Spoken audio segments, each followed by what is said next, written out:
ಏನ್ ಮಾಡ್ಲಿ ಇವತ್ತು ಅಡ್ಗಿ? ಯವ್ವ ಸಸಿ, ಹೇಳ್ರಿ ಅತ್ತಿಯಾರ. ನಿನ್ನೆರ ಎಷ್ಟೊಂದು ಟಮಾಟಿ ಹಣ್ಣು ತೊಗೊಂಡಿದ್ದೆ. ಫ್ರಿಜ್ನಾಗ ಎರಡು ಟಮಾಟಿ ಹಣ್ಣು ಅದಾವಲ್ಲ, ಈಗ ಅಷ್ಟೊಂದು ಟಮಾಟಿ ಹಣ್ಣು ಹಾಕಿ ಏನು ಮಾಡಿದಿ? ಓ ಆದ್ರಿ ಅತ್ತಿಯಾರ, ಇವ್ರು ಬಾಜು ಮನೆ ಸರಳಕ್ಕಾರ್ರಿ ಬಂದಿದ್ರಿ.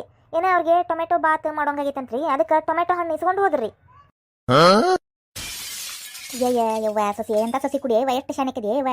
ಅಲ್ಲ, ಟಮಾಟಿ ಹಣ್ಣು ಅಷ್ಟು ತುಟ್ಟಿದಾವು, ಬಾಜು ಮನೆ ಆ ಸರಳಿ ಕೊಟ್ಟಿಯಲ್ಲ ಫ್ರೀಯಾಗಿ. ತಲೆಯಾಗೇನ ಬುದ್ಧಿ ಐತೆ ಏನ ಶಗನೈತೆ? ಅಯ್ಯ ಅತ್ತಿಯಾರ, ತುಟ್ಟಿದ್ದಿದ್ದು ನನಗೆ ಗೊತ್ತಾಗ್ಲಿಲ್ರಿ ಟಮಾಟಿ ಹಣ್ಣು. ಅಯ್ಯ ಹೆಂಗೆ ಗೊತ್ತಾಕತಿ? 3 ಹೊತ್ತು ಫೋನ್ಯಾಗ ಇರ್ತಿದ್ದಿ, ಗೊತ್ತಾಗಂಗಿಲ್ಲನೆ? ನಿನ್ನ ಕೊಡಿಲ್ಲ, ಒಂದು ಡಬ್ಬಿ ಕೊಡು. ಆ ಡಬ್ಬಿ ರೀ? ಕೊಡ್ತೀನಿ ರೀ ಅತ್ತಿಯಾರ. ಎದಕ್ಕೆ ರೀ? ಮತ್ತಿನ್ನದಕ್ಕೆ ಒಂದು ದೊಡ್ಡ ಡಬ್ಬಿನ ಕೊಡು. ಆ ಡಬ್ಬಿ ತುಂಬ ಟೊಮೆಟೊ ಬಾತ್ ಹಾಕಿಸ್ಕೊಂಬರ್ತಾನೆ ಈ ಕಡೆ. ಇವತ್ತು ಬಿಡಂಗನ ಇಲ್ಲಕಿನ ಸರಳಿನ ಬಂದು ಟೊಮೆಟೊ ಇಸ್ಕೊಂಡು ಗಾಳಕ್ಕೆ ಬಿಡಂಗನ ಇಲ್ಲಕಿನ.